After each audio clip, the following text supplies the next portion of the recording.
Broadcasting from the business capital of the world, this is the Podcast Business News Network. Well, welcome back to the show. We are so excited to have our next guest joining us today. She's the founder and CEO of the Spa Business Coach, located in Toronto, Canada. Welcome to the show today, Erin MacNeil. How are you? I'm doing well, Jill. How about yourself? Great. Thank you. Pleasure to have you here. How's the weather in Toronto, by the way? Is it warming up It there yet? it finally is. Good. It looks a little bit like the background you have right now. Finally, blue skies, sunny days. Beautiful. Yeah, a little overcast here in New York today, but we're loving it. Pleasure to have you. Excited to talk about the business coaching that you offer for med spas and aesthetic practice owners. We're going to find out and dive into, of course, all your services. First and foremost, just tell us a little overview as to the services you provide. Sure. So we do focused business coaching with aesthetic beauty business owners, med spa owners. We do that focus coaching based on operations, financials, and leadership. And the reason why is because most people who get into the beauty or med spa business are doing it out of a passion or being the service provider. So there isn't a large amount of business acumen. So that's what we focus on is you focus on being a great provider, and we're going to help you build the skill set that you need to run a profitable operation. Beautiful. Well, what is the website and all forms of contact, if you don't mind sharing before we continue? I try to keep it simple. It's at the Spa Business Coach for all the platforms, for YouTube, for TikTok, for Instagram, and same for the website, www.thespabusinesscoach.com. So keep it simple. Beautiful. All right. Well, we want to get to know you. You're our lead strategy coach, and we're excited to have you here. So, would you mind if we kind of dove back, I should say, into your childhood, where you're from, and walk us through a little bit of your life's journey, and then how you evolved to this business. It's pretty fascinating. Yeah. So I actually started working in spas when I was 15. So I grew up in a small town, and in high school, I got the opportunity to do what we call a co-op. So instead of Okay. taking a class, I was working at a spa. Okay. So I worked behind the desk, and in my small town, it's more blue collar town. Everyone's working at the different factories, and spas, and especially luxury spa, was something so different. And I started working there, and I absolutely loved it. I didn't even know that this was a thing, that people came and pampered themselves and they would have facials and they would do these types of things. So I fell in love with it. And when I figured out, okay, I could actually go to aesthetic school, I could work in a spa.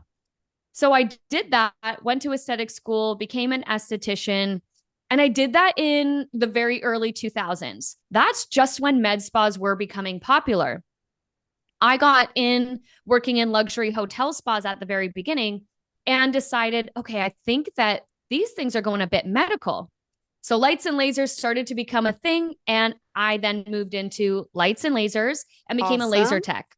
And Wow. I loved really like the business of it. And so at that time, I was working for a med spa whose ownership was a gentleman who had a master's in business and a master's in marketing. And I had never been around someone so highly educated and with all of this like worldly experience because I was from a small town. And so he kind of taught me the ropes around, this is like client acquisition, and this is how you get more business, and this is how you negotiate deals. And I eventually moved into management under his mentorship, and I absolutely loved it. And at that point, I Wow. was in my early 20s, and I just thought, you know what? I never thought I was smart enough to go to business school, but I think I could actually learn how to run business through this Mhm. job. And so I essentially did that for about 8 years. I left Canada in 2012, moved to Bermuda, and I could only find work at luxury hotel spas. Med spas weren't a thing. So I thought, okay, I'm going to have to go back to the roots of what I originally started with here. Yeah. I did as a spa manager, Okay. and that location just happened to be one that wasn't really producing a lot of profitability. And because I had kind of come up the ranks in a med spa that was ran by someone who was really used to small business and teaching me the ropes of profitability and, client retention and all of these things. I started to apply it in a more corporate setting, and I was able to turn around that business. And so the ownership and I would say more the head office caught wind of what I was doing in Bermuda and offered me different secondments to California. I worked in Hawaii.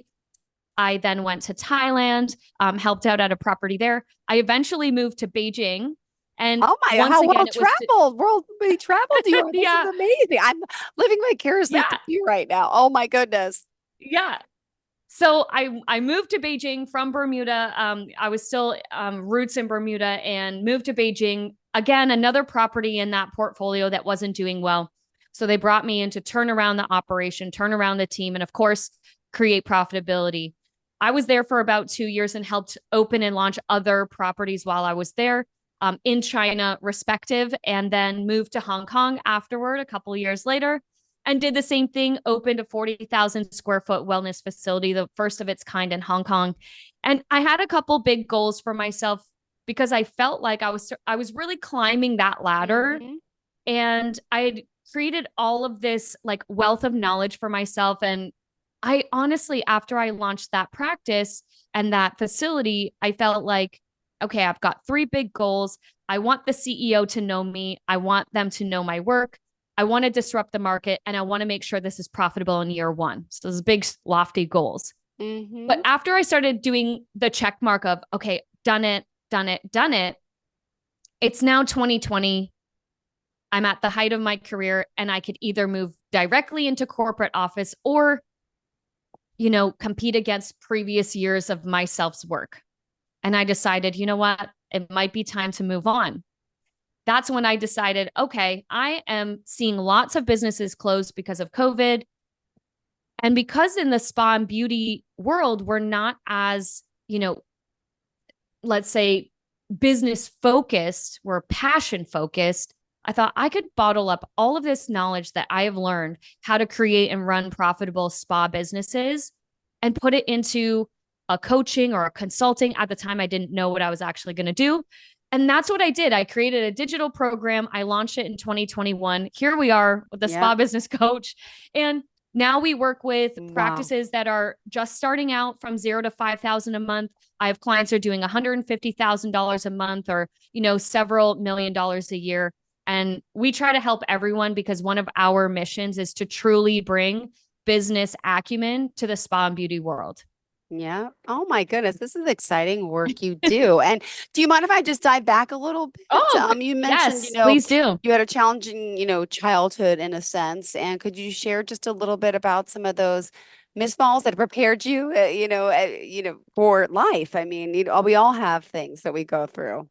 Totally. Yeah. And it's so interesting because everyone has their story, right? And No. for me, I actually became an orphan quite young. By 8 years old, I had lost both parents. And, I had found myself now I'm living with relatives that I wasn't very close with.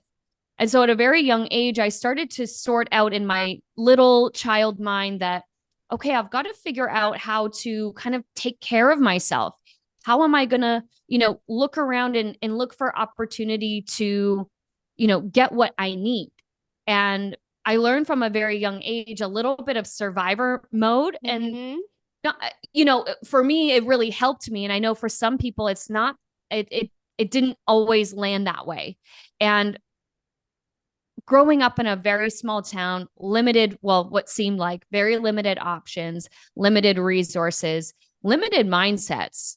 I always felt since I was young, I still have diaries from when I was like 12. Like Hmm. I want something bigger. I want to go outside of this bubble. And you know, being orphaned so young, moving in with people I didn't know, it really gave me a deeper sense of I've really got to figure this out. And so I had to be my own white knight. That's like, what is the plan here, Erin? And from the moment that I started working for that local, like it was the only luxury spa in the town, and second wasn't close. And I just thought, okay, maybe this is my pathway to getting out of this small town, to getting out of this small mindset, to starting to open up the world for me a little bit more. Yeah. Got it. Well, thank you for sharing all this. And we're Yeah. going to dive into, more Yeah. of the work you do. This is great. I just love getting your background. At this time, could you just share all the ways we can reach out to you if someone is just tuning in? Oh, absolutely. You can reach out to me. Number one and easiest pathway is Instagram. DM me at the Spa Business Coach. I take DMs on TikTok and YouTube as well at the Spa Business Coach. Even on my website, thespabusinesscoach.com, you could send me a little note, send me an email that way. Well, thank you for that. Now let's move on, if you don't mind, as I move around Sure. my computer here. I just want to read some more of the notes that you sent. Sure. And in particular, you mentioned some of the things that you work now with our entrepreneurs and those in the beauty business. So you said you realize that some people treat their business like hobbies and avoid learning the numbers and skills. So let's go over some of the skills that you bring to the table and, how the mindset you're helping coach people with that for a more successful business. Yeah. So I see a lot that the mindset of most folks when they're coming into spa and beauty is they're so focused on being the best provider possible that they really Hmm. are treating their business more like a hobby because they don't really understand that business needs foundations in order to sustain. And what we really focus on are what are some of those very specific exercises that will uncover for Yeah. you where your profitability lies, or really just open up the world of numbers. Because for a lot of people, this is the first Yeah. time that they're really digging into financials in a way that's very impactful to their Hmm. daily practice. And so we work through, you know, every treatment that they offer. We go through all the numbers to see what is your profit margin? What is a Okay. profit margin? What is a healthy profit margin for that particular treatment type? How much money should that treatment actually be bringing into your business True. versus what it currently is? And maybe through that exercise, we have revealed that maybe you're discounting too much. Maybe there's an opportunity to do a value add. Maybe you need to renegotiate with your vendors. So we really start with understanding what you would make from the treatments that you're offering, because I see a big mistake people make when they first get into it, or if they're, let's say, 1 to 3 years in business, they're thinking, oh, I have to discount everything so I can gain more clients. Yeah. And when you think about the highest level of designer brands or designer luxury hotels, they Hmm. don't discount. They know their value, they know their worth, they know their specific client that they're trying to target. And so a lot of businesses don't know exactly who they're trying to target. So they feel a lot of the time it kind of there's this collective mindset that if I just discount everything and make it super affordable, everybody will buy. But the reality is, when you think about some of these like discount stores, like a dollar store, right? Not everyone likes to shop there because they don't see value when we know we could get probably the same thing at a grocery store. So I try to open their eyes to numbers, but in a practical way that also reveals what you're offering is valuable. You don't have to discount for the wrong person. Because if all you're doing is discounting, sometimes what you're doing is you're actually positioning yourself for that client to be loyal to your price point and not loyal to your business or your brand. Oh my goodness. All right. This is great. I also, hold on. We're going to talk more about the stuff that you work with people on, the coaching process and how it all works. And I also want to hear some testimonials, if you don't mind, of some people that you've helped over the years. Oh, absolutely. So, actually, just very recently in the month of April this year, we had four different clients, maybe five, but yes, five different clients who had historical months. And I say that in real time because so many people in our industry or any industry, if you're a business owner of any industry, you may be thinking the economy, right? This is like a big one on everyone's mind is how am I going to maintain? Nobody's opening their wallet, nobody's buying. And I can tell you that I had five clients last month hit historical revenue highs, and not because they were discounting or doing anything like that was compromising their mission, vision, or values. They were literally just digging back in. Because as you know, if you dig deeper, you might just find gold. Don't stop digging. And so we're going kind of narrow and deep instead of wide and shallow. And so I've had the best one, that the story that I love the most was I had a client who was in a town, 33,000 people. For 5 months of us working together, she kept hitting $40,000 a month in revenue, which is not bad money, by the way. But she kept hitting 40,000, 40,000, 40,000, up or down by a couple thousand.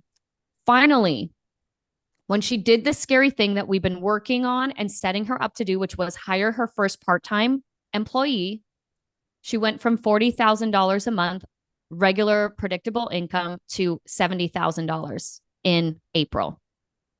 Almost Whoa, doubled. am I hearing that correctly? Yeah. Oh my goodness, amazing. Yeah. So there was her. I had another solo aesthetic injector who, again, in her practice was hitting around 50 to 60,000, had her first $108,000 month in April. Another one was doing about 30,000 consecutively, sometimes hitting 45,000, and had her first $60,000 month in the month of April. So Wow. the thing is, these are all different practices in different parts of, not of the world, but definitely of North America. And they're in big cities, some are in small cities. And it Hmm. really comes down to the practices that you do, the intention behind your work, and how you create systems and then work those systems. Wow. Thank you for sharing this. Oh my Yeah, goodness. I feel so proud when someone has a historical month on my watch. I'm like, yes, there is more to uncover here. And even without me, and that's the whole point, is that you learn those tools so that Mm-hmm. one day you go and do it on your own. You don't need me forever. I really want to teach you Aw. the skill, and you take that and you run with it.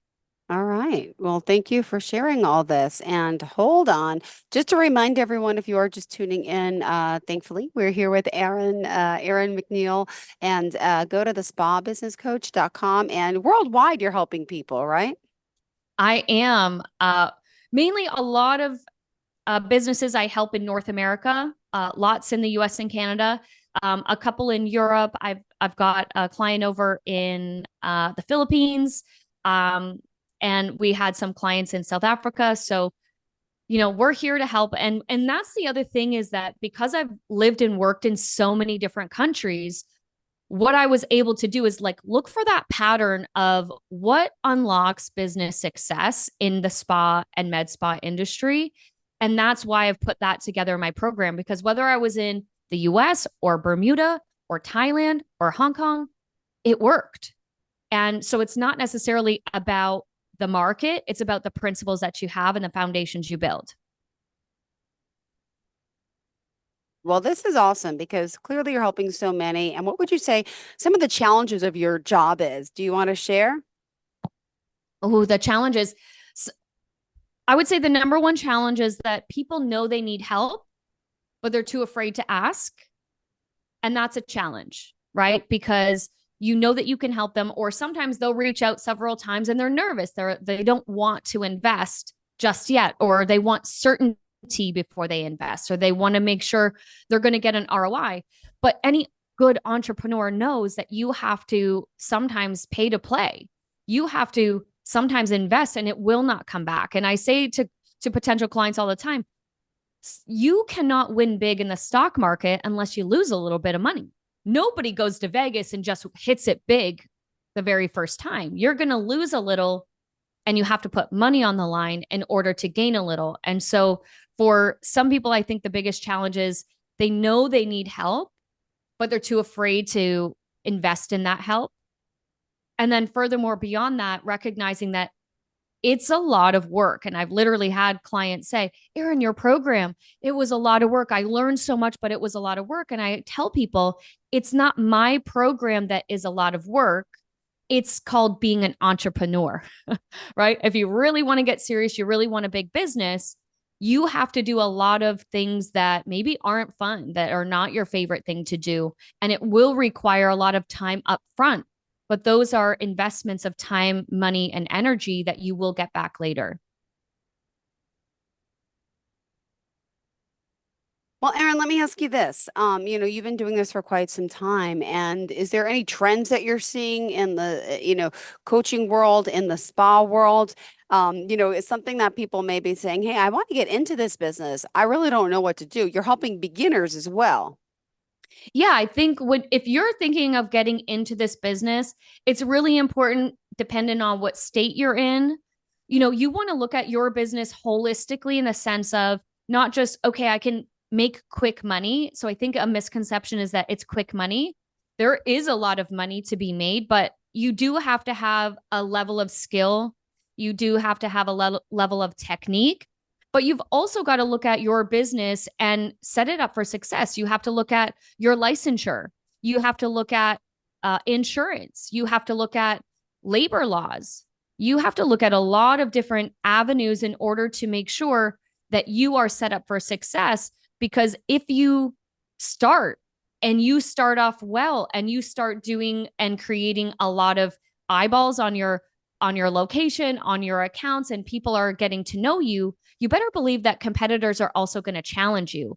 And what that means is if your T's are not crossed or your I's are not dotted, there are different sectors of business that may come after you. And I've seen it happen with previous clients that were like, well, I don't know if I'm even following the right, compliance, or I don't know if I'm doing that. And it's different state by state, and it's different in every country. So you have to do background work, hire the right people if you're going to incorporate, or hire the right people if you're going to, create contracts. You need a little bit of a team behind you at certain points. You need lawyers, you need HR, you need financial advisors or accountants. Not all day, every day, but there are points, and I encourage everyone to look into that so you're well equipped on what does all of this really entail? Because I would hate for you to launch a successful business and have it closed down. Well, thank you for that. Well, in our last 5 minutes together, what else did you want to make sure we cover for today? I think it's very important that, especially in spa and beauty, but any business that you get into, you want it to be treated like a business. And so, one common theme that's been coming up a lot on our group calls is, my team is my family and we're a family here and all of that. And that's a beautiful sentiment. But the difference between your family and your team is big. And when you treat your business and your team Mm-hmm. like family, that means you're maybe crossing boundaries. That means maybe areas are getting extremely gray and they're no longer clear, because we don't fire our family. We don't have performance reviews with our family, or at least most people don't anyway. And so when you think about it, when push comes to shove, I am there for my family. I will drop everything. And our team, it's a little bit different. So, keep in mind, if you're getting into business or you're not really getting the results that you want out of your business, it could be the way that you're showing up as a leader. And maybe you've not created strict boundaries, or you've treated everyone like family. So lines are blurred. Um, I would advise you, or encourage you, lean into leadership skills. How can you, reimagine a team, a culture, a brand that truly represents your vision, mission, and values? Interesting. Thank you for that. And wow, also just reading your notes, I know you also have two quotes. You said you refer to them often. You said, when you resist reality, you suffer. That's from Byron Katie. And whether you think you can or you think you can't, you're right, from Henry Ford. Did you want to elaborate on them a little? Yeah, I use the first one by Byron Katie a lot, because a lot of folks that I coach, or they're going to be a potential client, they are suffering, and they're suffering more than they have to because they're resisting learning a skill set, or they're avoiding something. And as I'm sure you know, whatever you resist will persist. So it gets bigger and bigger and bigger. The more that you resist reality, you suffer. So that happens a lot in business, because it's like, I don't want to do that thing. I don't want to do that thing, until something happens where now you absolutely have to pay attention to it. And the other one by Henry Ford, whether you think you can or you think you can't, you're right. This is absolutely true, because a lot of people get stuck in a narrative. Again, I mentioned earlier, right? It's the economy. People aren't buying. Well, that's a narrative, because if you look at some of the top performing luxury brands, whether that's, again, hotels, or it's designer, it's fashion, they're making more money than ever. So some part of that you might want to challenge. It might not be true. Exactly. Well, in our last 2 minutes together, how did you kind of want to leave off for your listeners, if you don't mind sharing? Well, just for the listeners, I think letting you guys know we will be back, right? I think that there is more to come, more future podcasts and digging in. So we definitely want to hear questions. We want to be able to answer and give you guys value as you're listening. So letting us know, what can we help you with? And whether you're in a spa business or a med spa or beauty, or maybe you're running an operation like in a food and beverage, a restaurant, or you're just a leader of any kind of team, these business principles, they all are transferable. Because I hear that a lot. Is like, Erin, do you coach any kind of business? The reality is I just absolutely love the spa and beauty world. Got it. Well, thank you so much for being here. If we want to reach out, remind us again how we can contact you. Thank you. You can absolutely contact me on all the socials at the Spa Business Coach. You can DM me or through my website at www.thespabusinesscoach.com. All right. Thank you so much. Pleasure having you here. Looking forward to the next time we get to connect. It's been exciting. Thanks so much. Thanks, Jill. All right. Have a fantastic day. And to all of our listeners, please stay tuned. More of the show's coming up right after the break. Are you looking for even more of the podcasts and hosts that you love? The Podcast Business News Network is proud to announce that you now have even more ways to listen live. Check out the MyTuner Radio, online radio box, and Simple Radio apps on iOS and Android, or find us online. Search for Business News Network on mytuner-radio.com, or search Podcast Business News Network on streama.com and onlineradiobox.com/US. Take your podcast on the go and don't miss a minute of the action.